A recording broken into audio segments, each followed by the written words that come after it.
presidente Andrés Ataide, les doy la más cordial bienvenida. Muchas gracias por conectarse ahora un poco más temprano de lo habitual. Al ratito justamente tenemos junta con la militancia, con nuestro presidente regional Andrés Ataide y nuestro presidente nacional Marco Cortés. Entonces por eso lo pasamos un poquito más temprano para acabar a tiempo aquí. Vamos a acabar a tiempo aquí para podernos meter a la siguiente reunión.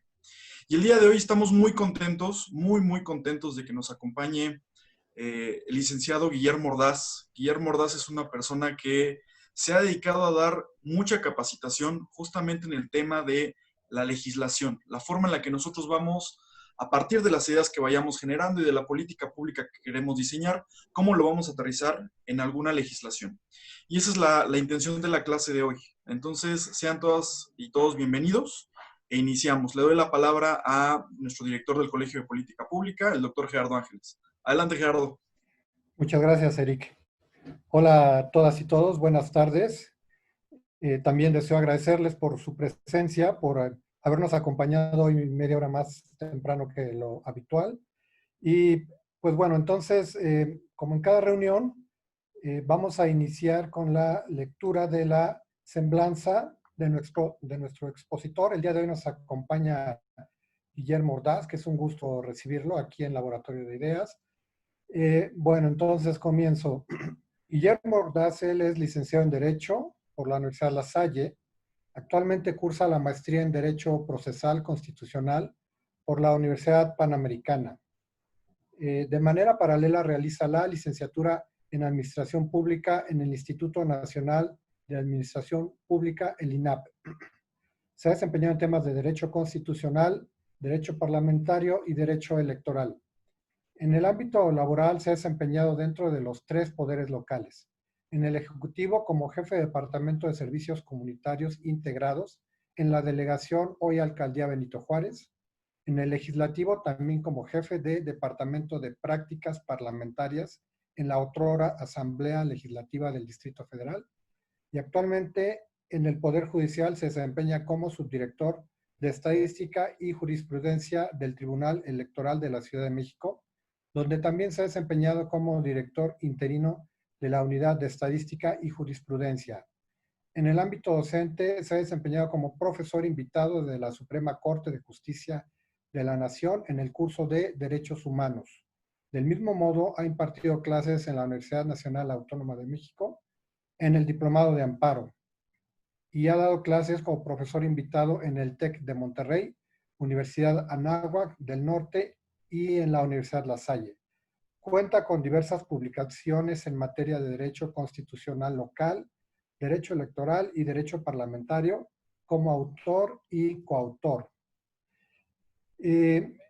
Antes de cederle la palabra a Guillermo, solamente quisiera comentarles que, como es habitual, también al final de la exposición vendrá la ronda de preguntas y respuestas. Hoy tendremos que, por obvias razones, por la Junta de la Militancia, tendremos que terminar a más tardar a las 6:45. Entonces pido de su comprensión para que demos salida a las preguntas, que nos dé tiempo hasta las 6:45. Las demás, por favor, que nos las envíen al correo electrónico de donde han estado recibiendo la información para solicitarle a Guillermo que amablemente nos apoye contestando posteriormente las preguntas que queden faltantes de contestar. Entonces, vamos a echarle ganas. A las 6:45 tratamos de contestar el mayor número de preguntas por parte de Guillermo y posteriormente lo haremos vía correo electrónico con el apoyo de nuestro expositor. ¿Sale? Bueno, entonces, sin mayor preámbulo, le doy la palabra a Guillermo Ordaz, quien nos apoya el día de hoy con el tema teoría de la legislación. Muchas gracias, Guillermo. Adelante, por favor. Muchísimas gracias, mi estimado Gerardo. De igual manera, agradezco al secretario de Estudios, el licenciado Eric Caballero, por esta invitación. Muchísimas gracias a todos, gracias al equipo, al gran equipo que integra el PAN de la Ciudad de México. Me voy a permitir compartir, bueno, más bien, voy a compartir una presentación. Denme un segundo.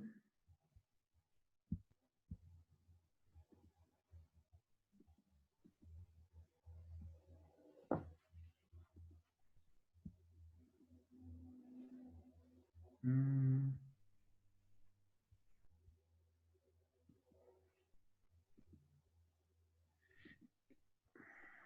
Me está fallando un poquito la tecnología, disculpen.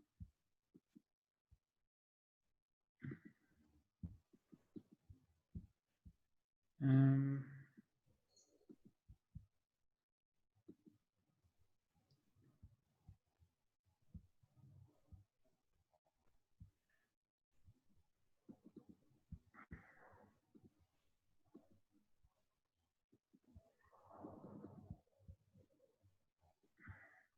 Parece que no se puede, Eric.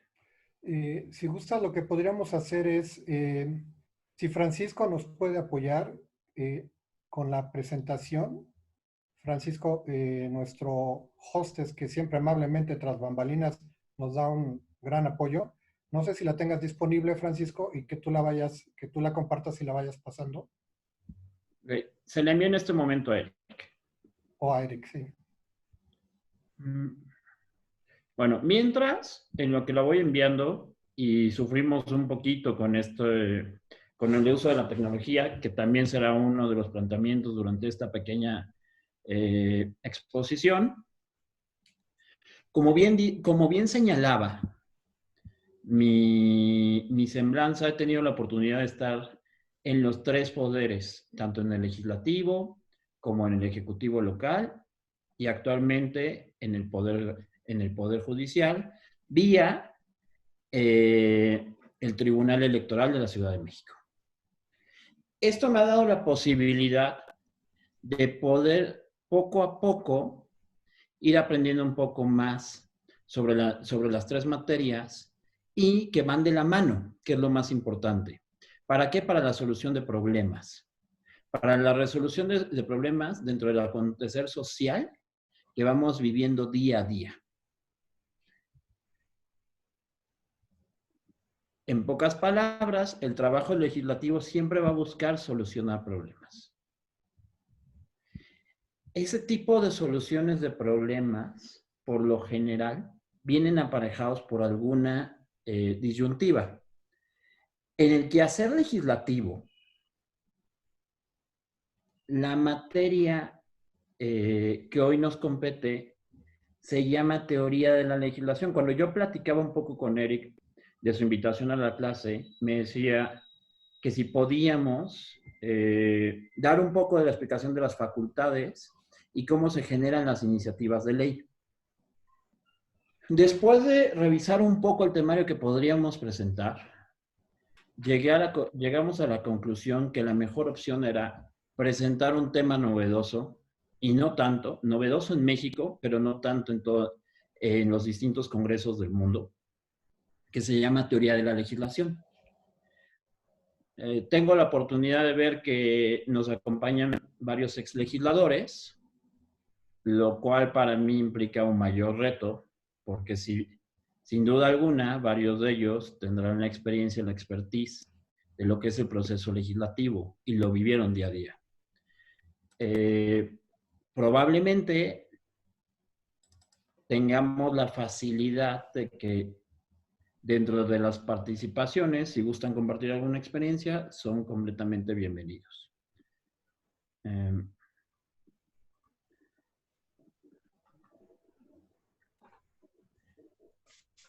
Perfecto. Ya tenemos la presentación. Muchas gracias, secretario. La presentación la dividimos en dos partes, lo que es teoría de la legislación y el proceso legislativo. Pasamos a la que sigue, por favor, secretario. ¿Me ayudan? Ok. Vamos a ver primero unos conceptos básicos. El primero, ¿qué es el proceso legislativo? De acuerdo a varios autores, el proceso legislativo es el conjunto de actos o procedimientos dentro del ámbito legislativo que llevan un tiempo dentro de su realización. El proceso legislativo se puede emplear para reformar la Constitución, para reformar leyes secundarias o para la formación de nuevas leyes. ¿Qué quiere decir esto? ¿Qué es el proceso legislativo? La serie de pasos que están establecidos en una norma, en este caso en la Constitución de la Ciudad de México. Y, ojo, en la ley orgánica del Congreso de la Ciudad de México. Es decir, el proceso legislativo son los pasos que señala la ley para poder formar para formar o crear o modificar una norma. ¿Hasta aquí alguna duda? Bueno. Los pasos, ¿la regresas, Eric? ¿O quien me esté apoyando en manejarla? La anterior, por favor. Los pasos se pueden dividir en dos. Más bien, las características que tiene el proceso legislativo se dividen en dos. En constitucional, es decir, lo regula la Constitución de la Ciudad de México, y la parte formal, que son los procedimientos que establece la ley orgánica. Ojo, si una ley no siguió los pasos que señala la Constitución de la Ciudad de México o los que marca la ley orgánica, no tendría el proceso legislativo como tal, no cumpliría con el proceso legislativo y podría ser impugnada. Desde la parte de la formalidad. ¿Ok? La que sigue, por favor. Siguiente concepto. ¿Qué es una iniciativa de ley? Son las actividades que genera el legislativo para crear un nuevo cuerpo normativo por medio de procedimientos previamente establecidos. Estos procedimientos previamente establecidos en el Congreso se llaman, por lo general, prácticas parlamentarias. Muchas veces, los procesos no solamente se encuentran dentro de la ley orgánica, sino a través de la tradición se generan las adecuaciones en la discusión. A esto le llamamos prácticas parlamentarias. La que sigue, por favor. ¿Qué es una reforma? De la misma manera, también es una actividad normativa, pero esta permite modificar parcial o totalmente una ley, reglamento o la Constitución. Ojo, para el tema de la Constitución requiere características en particular, que no me voy a detener en este momento. A ver, la que sigue, por favor. ¿Quiénes son los sujetos legitimados para poder presentar una iniciativa? Aquí hay que hacer una distinción. Hay sujetos legitimados para presentar una iniciativa, pero la iniciativa solo la van a discutir y aprobar ¿quiénes? Los diputados del Congreso de la Ciudad de México. ¿Quiénes son los sujetos? Uno, el titular de la jefatura de gobierno de la Ciudad de México. Dos, las diputadas y diputados del Congreso de la Ciudad de México. Aquí se fue un error, me disculpo, porque al momento de actualizar la presentación, dice legislaturas de los estados y de la Ciudad de México. Eso era para el ámbito federal. Después de hacer esa precisión, ¿cuáles son los otros sujetos legitimados? Los ciudadanos. Los ciudadanos, conforme a la Constitución, la ley orgánica y la ley electoral vigente de la Ciudad de México, pueden presentar iniciativas de ley que requieren un porcentaje mínimo de personas para poder participar.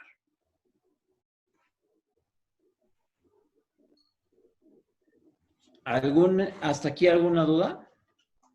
No. Como decíamos, ¿quiénes son los sujetos capaces de producir las leyes? El Congreso de la Ciudad de México, el Poder Legislativo, es el facultado para ello. Y sus principales atribuciones las podremos dividir en este ámbito en 3. La primera, expedir y reformar las leyes aplicables a la Ciudad de México conferidas en su ámbito local. Me voy a detener un momento.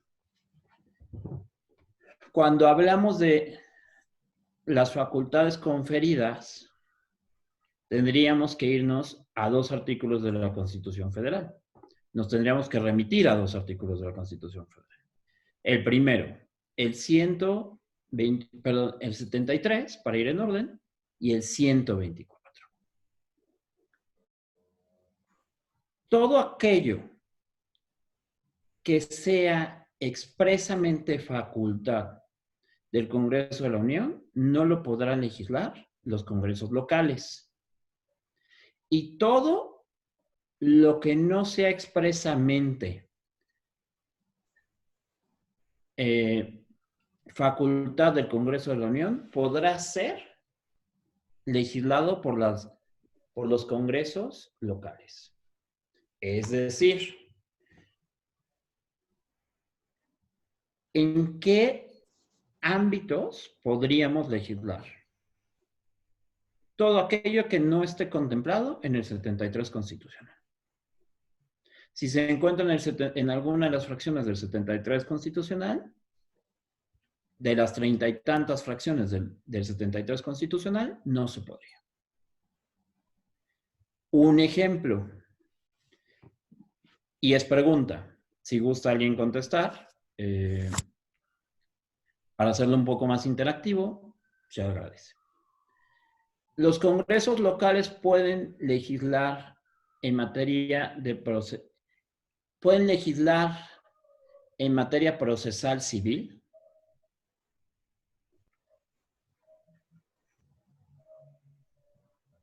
¿Alguien? ¿No? ¿Alguien que quiera participar? Alguien que levante si alguien quiere participar, puede levantar su mano para que Francisco le ceda la palabra.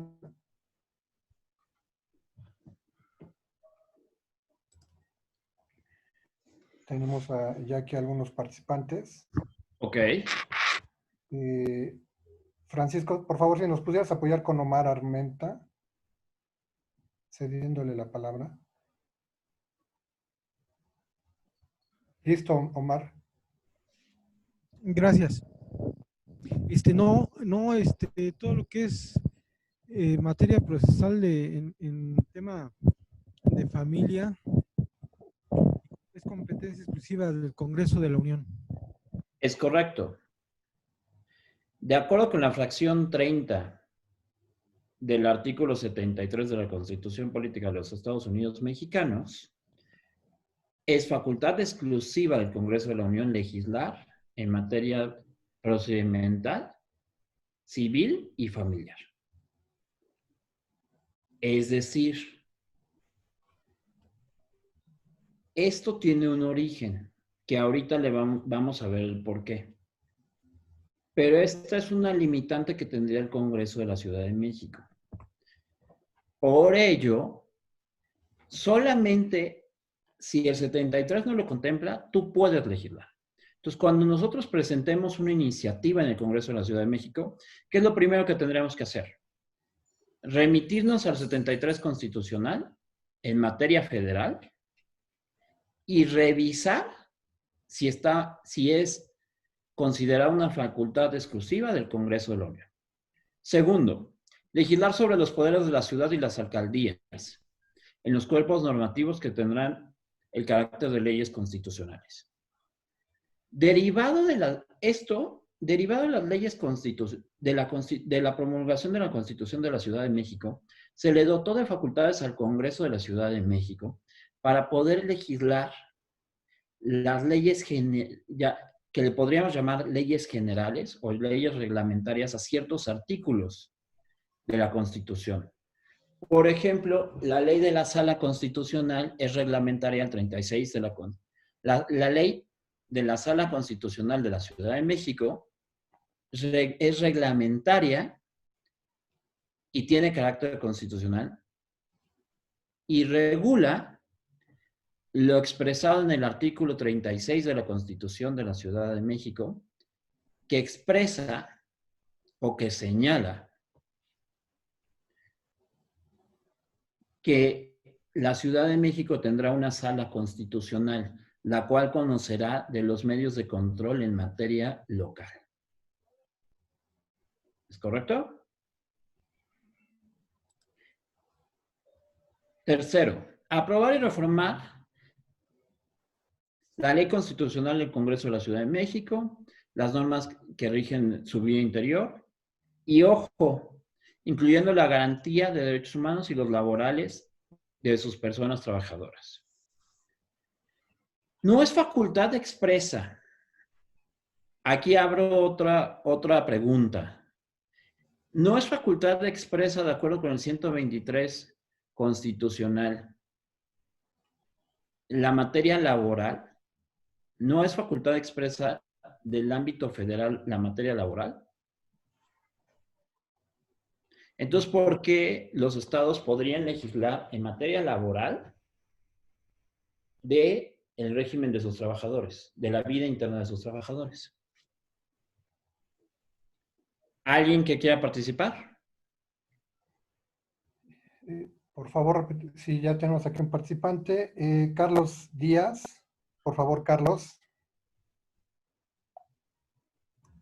Entiendo que el 123 constitucional también le otorga autonomía a los estados, ¿no? Sobre todo para temas de sindicalización. Sí, el 123, dentro de su apartado, regula y reglamenta que será facultad de los estados normar la actividad laboral de sus trabajadores. Eso tiene una lógica. No puedes centralizar la actividad de los trabajadores del estado de Coahuila o del estado de Chiapas a la actividad que realice el Congreso de la Unión. Uno, porque no son los mismos tiempos. Dos, porque no son las mismas condiciones. Y tres, porque las necesidades y sobre todo, ojo, cada entidad federativa se rige por una constitución local que tiene un marco normativo propio y por lo tanto tiene atribuciones distintas cada congreso. Entonces, no podría, esas atribuciones también generan condiciones laborales distintas a cada trabajador de cada estado, de cada congreso o trabajador de las alcaldías, por ejemplo. No se podría regular de la misma manera la Ciudad de México que el estado de Coahuila. Porque aunque las dos son entidades federativas, la Ciudad de México solo tiene el carácter de entidad federativa y no de estado.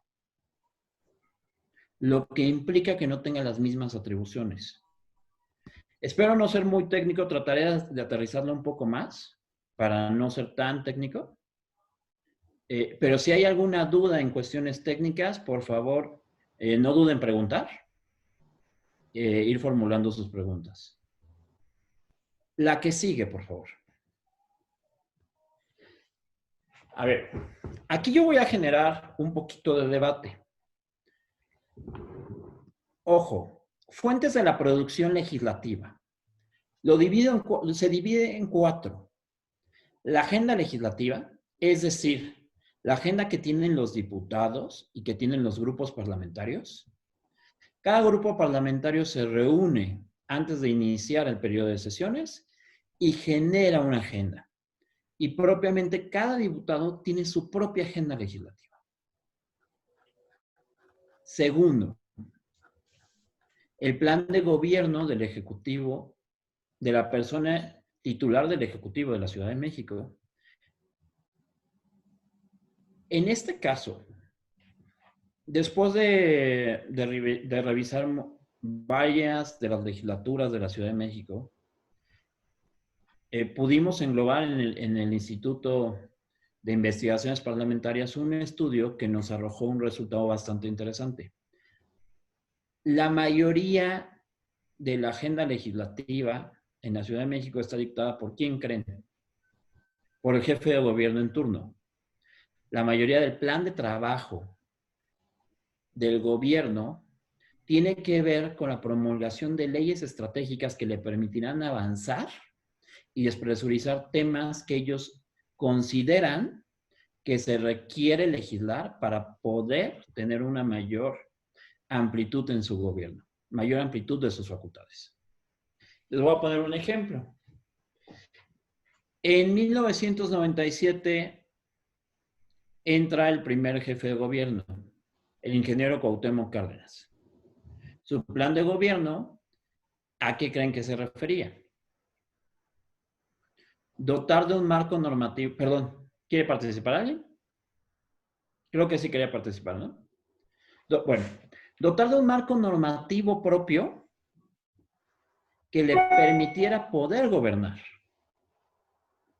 Es decir, si ustedes se fijan, ¿cuál fue la producción legislativa de la primera legislatura de la Asamblea Legislativa del Distrito Federal?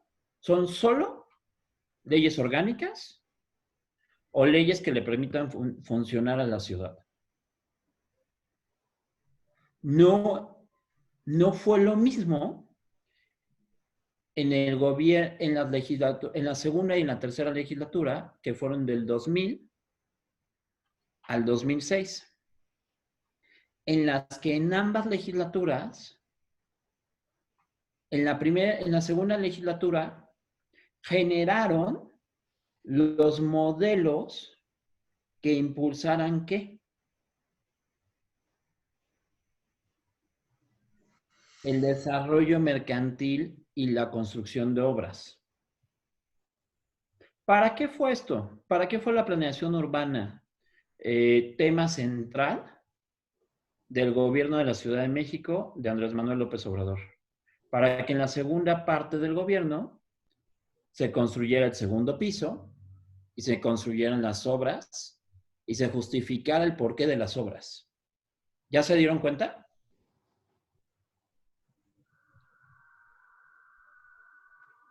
Cuarto paso, voy a poner otro ejemplo. En lo que fue la cuarta y la quinta legislatura, tuvimos varias iniciativas de ley que fueron aprobadas, las cuales son de corte muy progresista, ¿no? Tuvimos, por ejemplo, en la primera parte de la legislatura,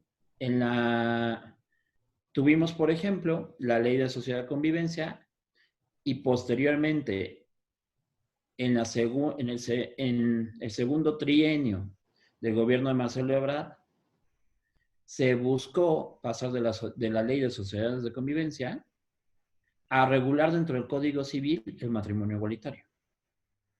Ojo, ¿qué generó? ¿Qué dio como consecuencia? ¿Por qué? ¿Cuál es uno de los motivos por los cuales el gobierno de la Ciudad de México genera este tipo de leyes progresistas? Por ejemplo,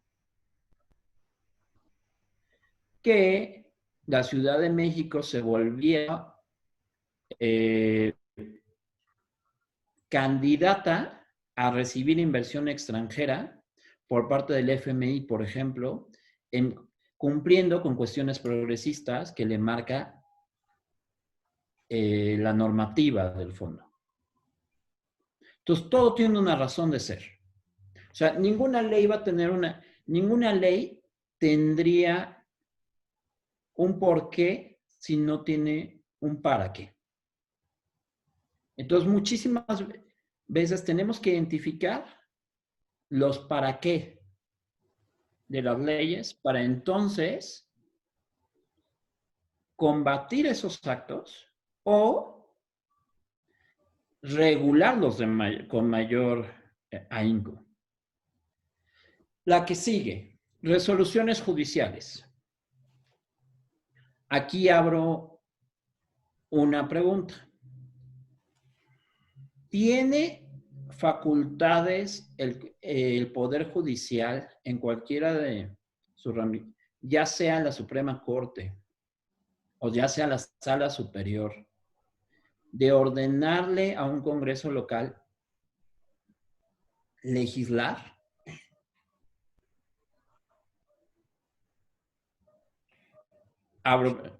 Sí. ¿Sí? Sí, ¿En si qué alguien caso? quiere participar, por favor, levante su mano electrónicamente. Ok. Ya tenemos aquí a Paola Arellano. Paola, si puedes activar tu cámara, por favor. Listo. Adelante, por favor, Paola. Yo digo que no, porque según yo los congresos locales son autónomos, entonces no tendrían como esta facultad. Parecería que es una vulneración a la esfera jurídica. Parecería que es una vulneración a la esfera jurídica de los poderes locales. No obstante, ¿en qué casos podría ser? En el caso de la omisión legislativa, ¿no? Además, hay otro caso que viene del control de convencionalidad, que es en los casos que se busca las medidas reparatorias. Incorporar medidas reparatorias y que esas medidas reparatorias en algunas ocasiones pueden generar o pueden producir que se tenga que legislar en un tema. ¿Cuál es el caso más emblemático de una medida reparatoria que generó una norma en México? ¿Alguien tiene una idea? Sí, tenemos aquí a Fabián Hernández. Por favor, si pueden activar su micrófono, Francisco. Y también Luz del Carmen. Ok. Hola, buenas tardes. Quizá puede ser en el caso en los amparos.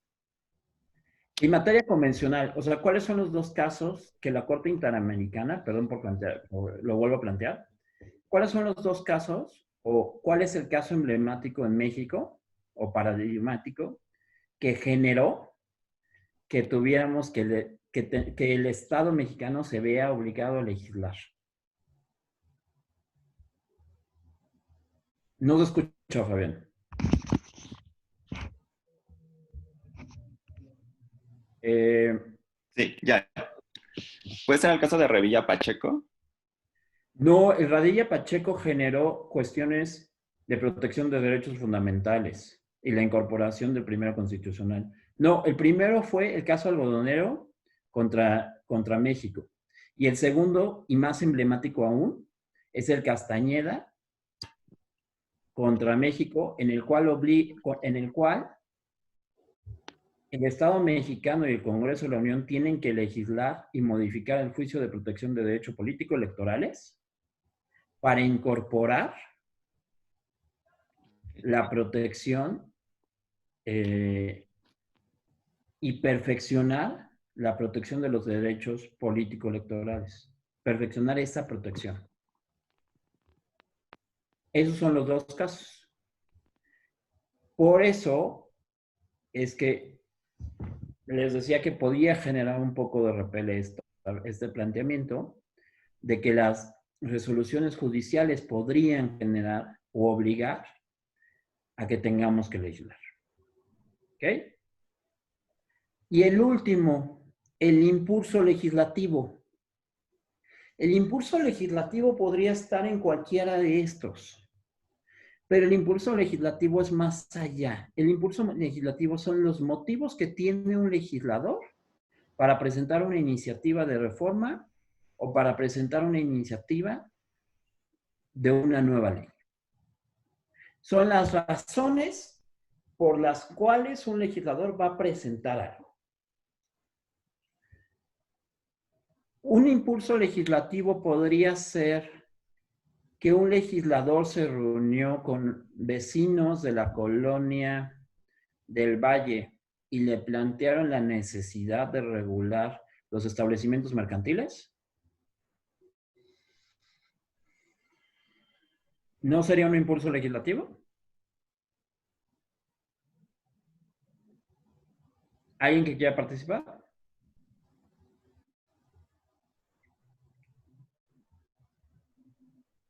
¿No? Si un grupo de vecinos o un grupo de empresarios le plantea a un legislador un problema, le plantea una problemática y este legislador de ahí ve un área de oportunidad para generar una ley, el planteamiento del problema sería la razón para generar la ley. Probablemente sí. Eso considera Manuel Atienza que se le llama impulso legislativo. Tenemos Creo una... que quiere participar alguien. Sí, Rocío Gordillo, por favor.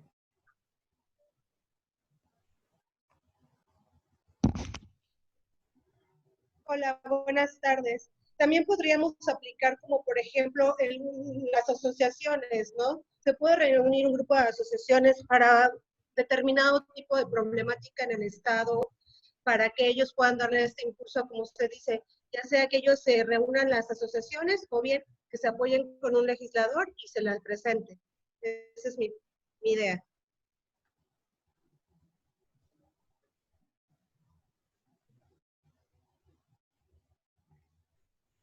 Gracias, Rocío. Adelante, Guillermo.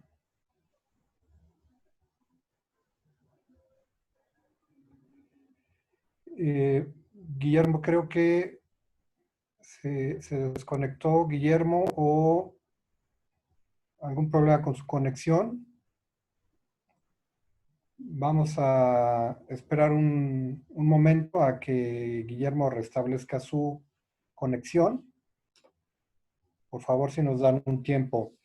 En lo que Guillermo restablece su conexión, aprovecho para hacerles un siguiente comentario. El próximo lunes tenemos la reunión, bueno, la sesión de funciones de alcaldía con Adrián Belmont Palacios. Y con esto estaríamos complementando la primera parte del laboratorio de ideas, que son los temas metodológicos, vamos a decir. ¿Sí? Fuimos abarcando varios temas. Primero con el aspecto partidista, que es la nueva visión política y el programa de acción política. Después vimos dos temas metodológicos, la matriz de marco lógico y la metodología de política pública. Después dos temas complementarios, que son ciencias del comportamiento y marketing político. Y ahora estamos por ver dos temas que tienen que ver ya con el ámbito de los demás poderes, que es este que está abordando Guillermo, que es teoría de la legislación, y el próximo lunes tenemos funciones de alcaldías. Entonces será un gusto que nos acompañen. Y también aprovecho para decirles que el próximo lunes daremos a conocer los lineamientos para la evaluación de los participantes aquí en el laboratorio de ideas. Tomaremos 3 minutos para darles a conocer los lineamientos de evaluación. Si hay preguntas, con mucho gusto las contestaremos, para que vayamos precisamente preparándonos, conformándonos para esta evaluación. Les adelanto un poco, más que nada va a ser mucho trabajo en equipo, las evaluaciones. No va a ser el típico examen de preguntas y contestar bajo cronómetro, no se espanten, no es nada de eso. Es mucho trabajo en equipo y lo queremos hacer más dinámico, pero ya el lunes les estaremos dando los comentarios. Me parece que Guillermo ya se está conectando por aquí.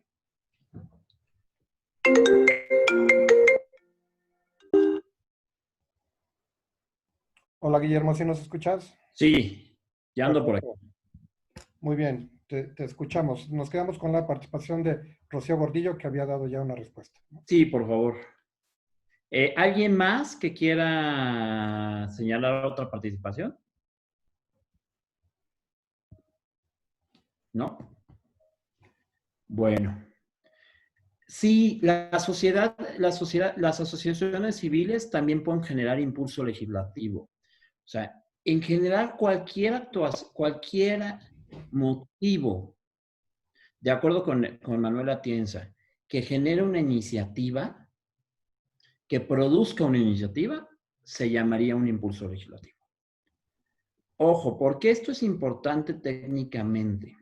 Porque esto nos permitirá, a la hora de la exposición de motivos, encuadrar nuestros por qué, para qué y nuestros qué de la iniciativa.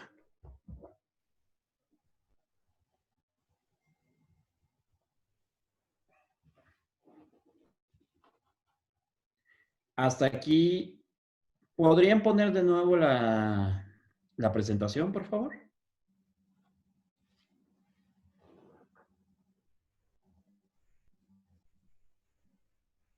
¿Me podrían ayudar a poner la presentación? Sí. Me aparece ya aquí en pantalla.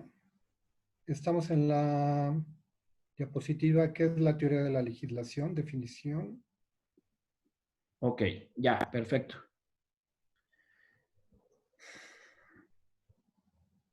¿Qué es la teoría de la legislación? Voy a señalar, voy a dar un preámbulo. La teoría de la legislación surgió hace algunos años con Manuel Atienza.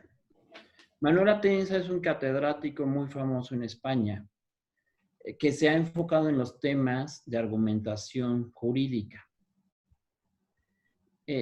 Manuel Atienza generó hace algunos años, a finales de los 80s, una teoría que es un método que consiste, de acuerdo con él,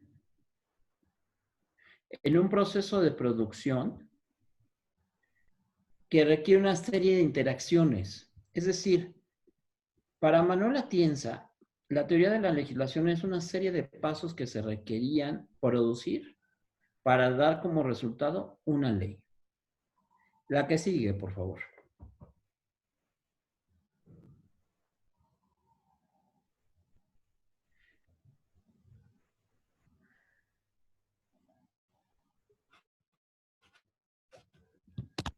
¿Qué es la teoría del... Para Cecilia Mora Donato, consiste en un modelo mínimo que requiere una reflexión, es decir, requiere de racionalizar las decisiones para saber por qué se aprueba, cuál es su impacto y cuál es su fin. Si quieren la que siguen, por favor, para que no nos gane el tiempo.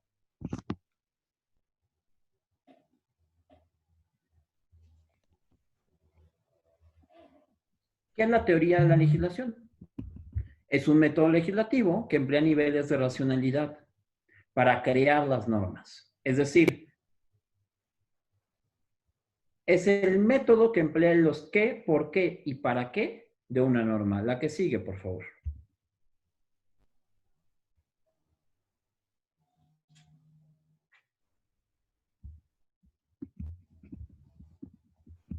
¿Cuáles son sus características? Emplea los tipos de racionalidad. En un momento vamos a ver cuáles son. Analiza las causas que motivan la aprobación de una ley.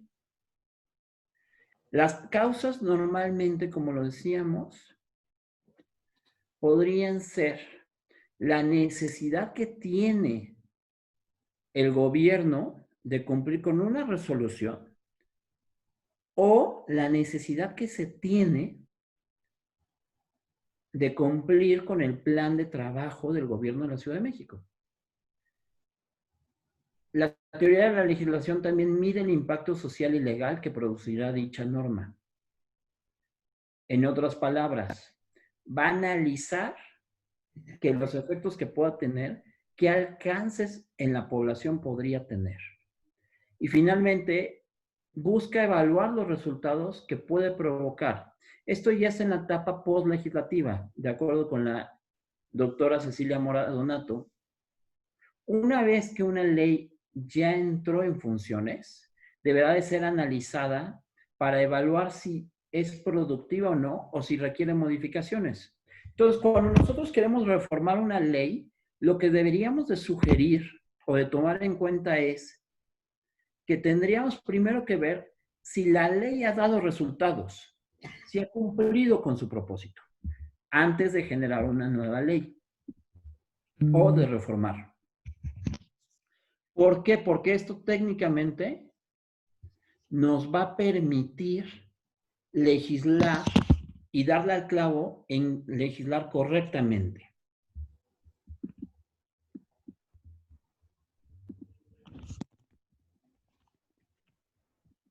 La que sigue, por favor. ¿Cuáles son los fines? Nos va a permitir generar un diagnóstico, determinar la viabilidad de la norma, medir el impacto y visualizar los fines.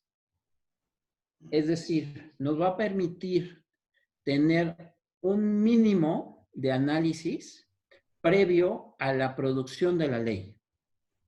Nos va a permitir también, o nos va a dar la posibilidad de ver si esa ley va a poder o no pasar el consenso legislativo. ¿Por qué? Porque vamos a tener que medir si es el tiempo adecuado. La teoría de la legislación tiene dentro de sus atribuciones o sus posibilidades determinar si es el tiempo adecuado, si es el momento y si es la vía idónea para presentar una iniciativa de ley. Eso te va a dar la posibilidad de decidir presentarla o no. También va a medir el impacto. Esto te va a permitir también ver qué tanto más vas a tener que legislar, qué otras leyes vas a tener que modificar. Por lo general, cuando modificas o reformas una ley, solamente te quedas en esa ley, pero con la teoría de la legislación tienes la posibilidad de emplearte para analizar si los efectos podrían tener algún otro alcance que pudiera incluso ser declarado inconstitucional. La teoría de la legislación te va a permitir ver esos alcances, medir si el impacto podría en algún momento generar una violación a algún precepto constitucional. Y el cuarto, ver los fines de la norma. ¿Por qué los fines de la norma? Porque tenemos que recordar que las leyes son generales, abstractas y obligatorias. No podemos hacer leyes a modo o leyes pensando en un sujeto de derechos en particular. Por lo cual tenemos que analizar muy bien y detenidamente, y esto te lo permite la teoría de la legislación, analizar si los fines cumplen con estas tres características, que la norma sea general, abstracta y obligatoria. La que sigue, por favor. Los niveles de racionalidad. Estos niveles o estos tipos de racionalidad los desarrolló Manuel Atienza y se emplean para muchísimos efectos jurídicos. Pero en la teoría de la legislación se emplean para lo siguiente. La racionalidad lingüística te permite analizar si lo que vas a generar normativamente es adecuado o no. Si son las palabras correctas las que estás empleando para la ley que estás por decretar. Muchas veces las palabras que empleamos no son las adecuadas o son las que todo mundo entiende. Por ejemplo, en el Código Civil de la Ciudad de México existe una palabra que se llama menaje familiar. El menaje familiar para los abogados, con el tiempo hemos aprendido que son aquellos enseres dentro del hogar que son parte ya de la familia y que sirven para el funcionamiento o que se han convertido en parte del funcionamiento de la casa. Es decir, por ejemplo, la vajilla de la abuelita se podría considerar menaje familiar. Pero esa palabra, fuera del mundo de los abogados, no es muy manejada. Entonces tendríamos que ver si es la óptima para lo que se requiere regular o normar dentro del Código Civil, por ejemplo. La siguiente, racionalidad jurídico-formal. La racionalidad jurídico-formal nos va a permitir establecer si la norma está ajustada a las cuestiones de constitucionalidad y convencionalidad. Es decir, si no va en contra de algún tratado internacional o en contra de lo establecido por la Constitución Federal. Racionalidad pragmática. Quiere decir, si el costo por generar una norma va a producir mayores resultados y mayor protección de derechos fundamentales, se tendrá que realizar la norma. Si el costo de la producción de una norma vulnera derechos fundamentales, no podría lograr la calificación y por lo tanto no podría, no sería viable realizar esa norma.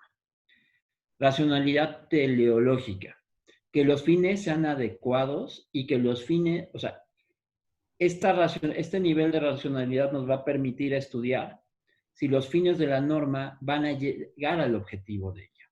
Y la racionalidad ética.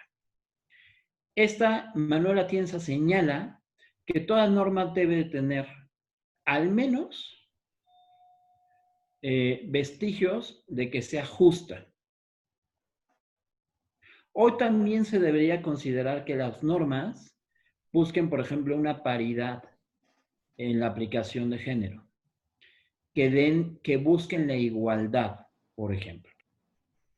Por ello, resulta muy importante entender estos 5 niveles, porque cuando tú vas a generar una norma, si no tienes claro estos niveles, probablemente tu norma va a tener alguna carencia y una imposibilidad de llegar al fin que quieres. La que sigue. Vamos a ver, para concluir, vamos a ver 2 casos prácticos para poder abrir la parte de preguntas y respuestas. El primero, por favor.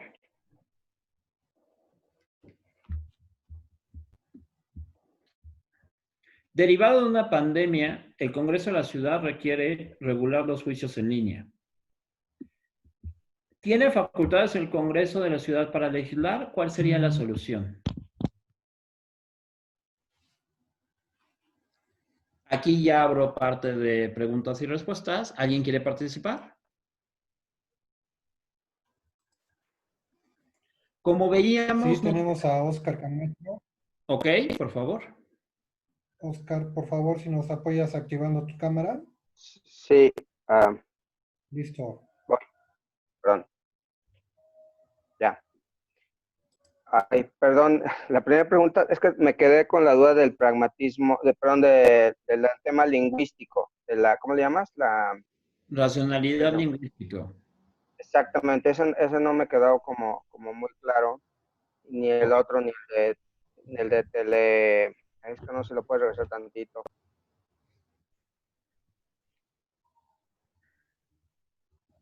En la presentación no se puede regresar, ¿no? Sí, ya la están regresando. Ok.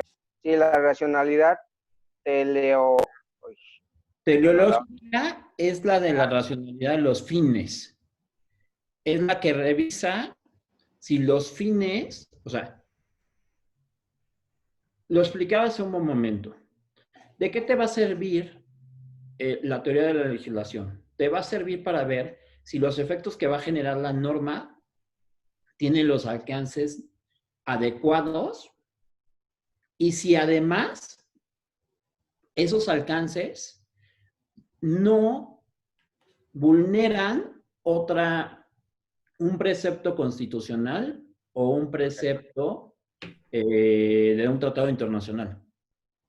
¿Y el lingüístico, la racionalidad lingüística?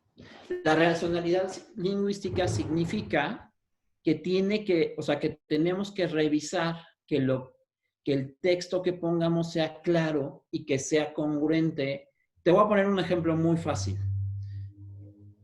Para la asignación de diputaciones por el principio de mayoría relativa, en el Código de Procedimientos e Instituciones de la Ciudad de México, no queda muy claro cómo se va a asignar después para aquellos partidos que hayan ganado la mayoría total. Porque de acuerdo con el código, si ya tienes la mayoría total, ya no podrías acceder al 8%. O sea, si no has alcanzado ese 8%, ya no podrías acceder. Pero ojo, en un párrafo posterior te señala que sí puedes cumplirlo. Entonces, ahí hay una contradicción normativa. La racionalidad jurídica, la racionalidad lingüística sería que hubiera coherencia entre los dos párrafos y que hubiera claridad para poder interpretar. Acá hay una irracionalidad lingüística. Sí, por llamarle de alguna manera. Ok, gracias. Con gusto.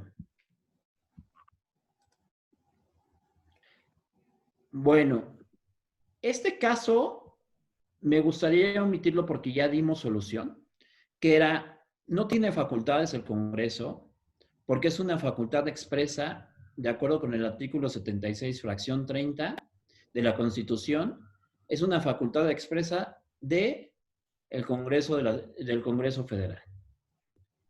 ¿Cuál sería la solución? Hoy la solución es una solución general. ¿Qué hizo el Poder Judicial? Por medio de un acuerdo del Pleno, generó los lineamientos para poder iniciar los juicios en línea. ¿Eso sería en contra de la norma federal? Probablemente sí. Habría que revisar muy bien el acuerdo para ver si no están rebasando la delgada línea del artículo 73 de la fracción 30. El que sigue, por favor.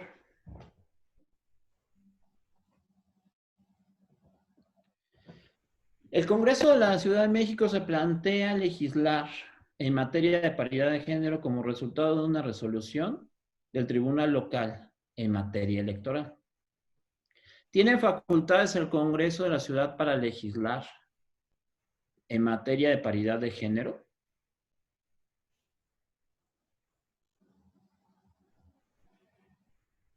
¿Sí o no?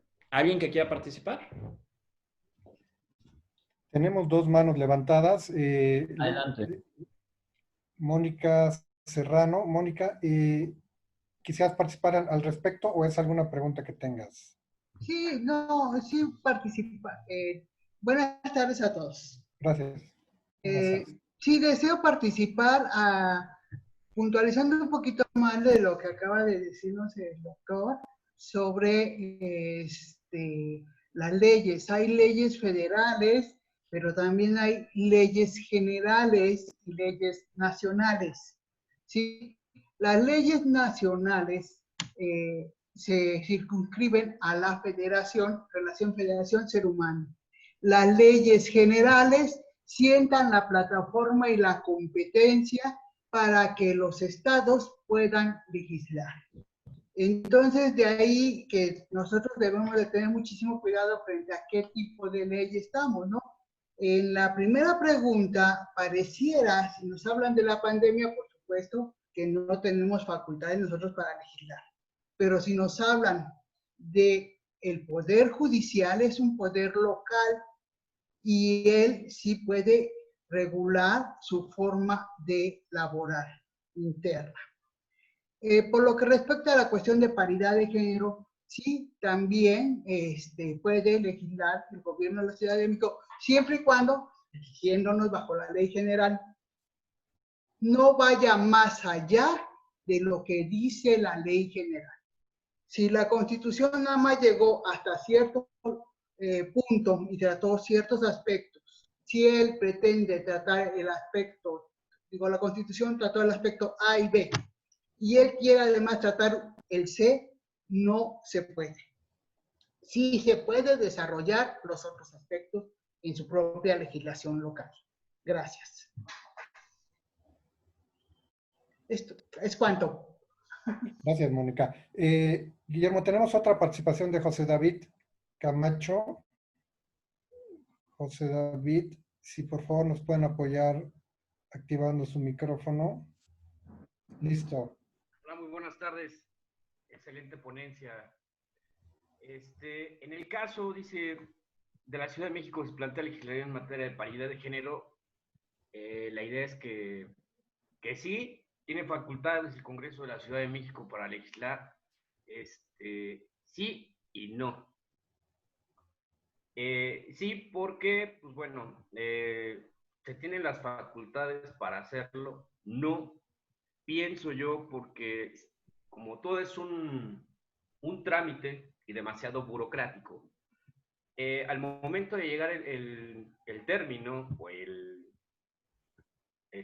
ya el punto, cuando se empieza a hacer ya el planteamiento de facultades, pues ya se terminó la legislación, ¿no? ¿Puede el Tribunal Electoral ordenarle al Congreso legislar? Por supuesto que sí, pero vuelvo con lo mismo. Muchas gracias. Gracias a ti, José David. Te reintegramos la palabra, Guillermo, por favor. Sí, ¿alguien más que desee participar en este segundo caso? ¿Nadie? Tenemos aquí una participante, sí, Lisa Carmona.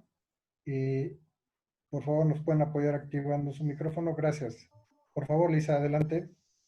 Gracias. Buenas tardes a todas y a todos. Y bueno, yo quería retomar el caso primero, más bien quería puntualizar en que las leyes generales y nacionales son prácticamente las mismas, ya que se atiene a que todas y todos debemos de cumplirlas en todo el territorio nacional. Ahora, el Senado de la República y la Cámara de Diputados tienen las facultades para atender el tema de la paridad de género de manera nacional. Ya cada congreso en los estados tienen que adecuar sus leyes con base en las leyes generales y nacionales en materia de género. Además de que el Congreso de la Ciudad de México también tiene facultades de poder crear no solo leyes, sino también políticas públicas para que además el derecho quede totalmente garantizado. Muchas gracias. Okay. Gracias, Lisa.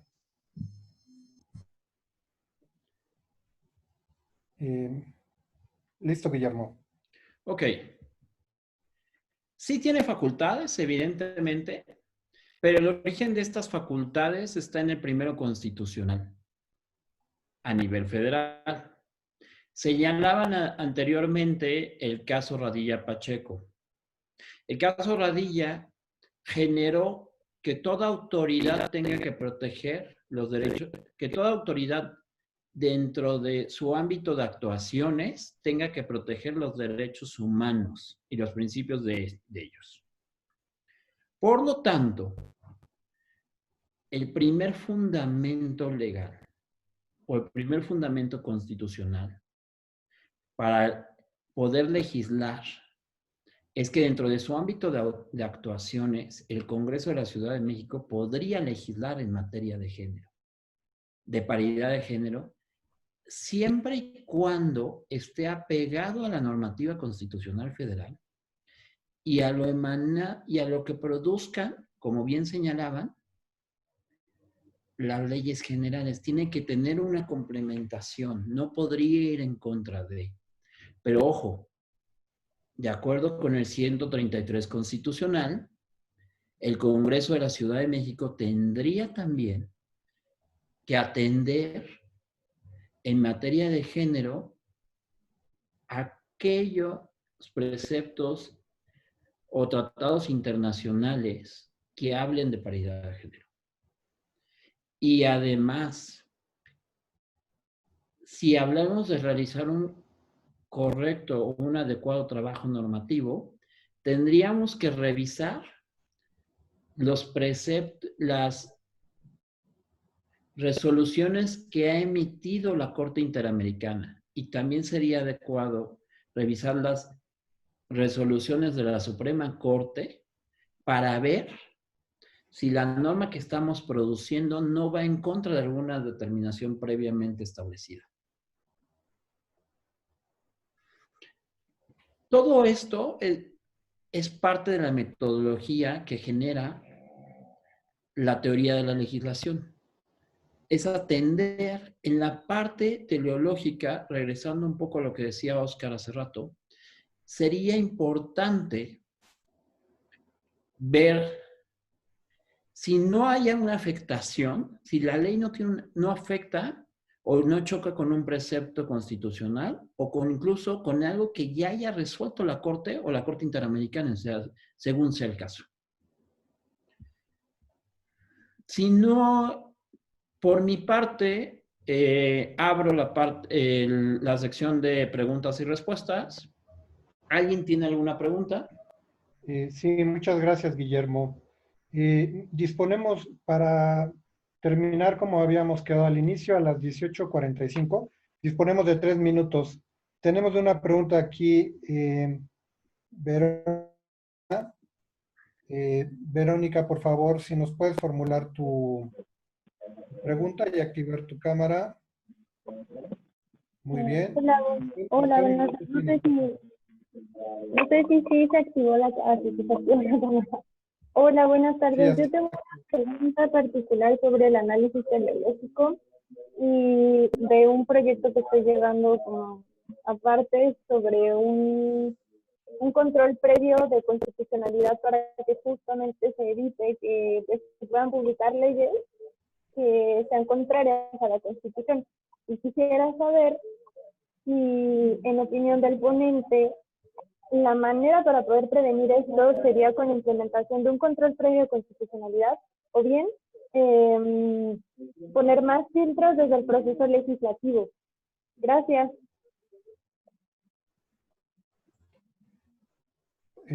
Gracias a ti. Sí, listo, Guillermo. Bueno, no, creo que perdimos la conexión de Guillermo. ¿Me escuchan? Sí, aquí sí ya. Ya, es que no me permitía el micrófono, no estaba activado. Bueno, contestando la pregunta. Justo la teoría de la legislación, si se incorpora dentro del proceso legislativo como una obligación de antes de promover una iniciativa, tenga que pasar lo que le llaman el cuestionario legislativo, que implique calificar previamente si no va en contra de un precepto normativo, constitucional o convencional. Justo eso sería lo que se requeriría para evitar que llegaran normas que vayan en contra de la Constitución. ¿Qué tendríamos que hacer? Tendríamos que incorporar dentro del proceso legislativo de la Ciudad de México que la comisión tenga dentro de su dictamen que revisar que los pasos sean adecuados. En teoría, los dictámenes de las comisiones realizan eso. En teoría, las comisiones califican si cumple o no la constitucionalidad y la legalidad, la norma.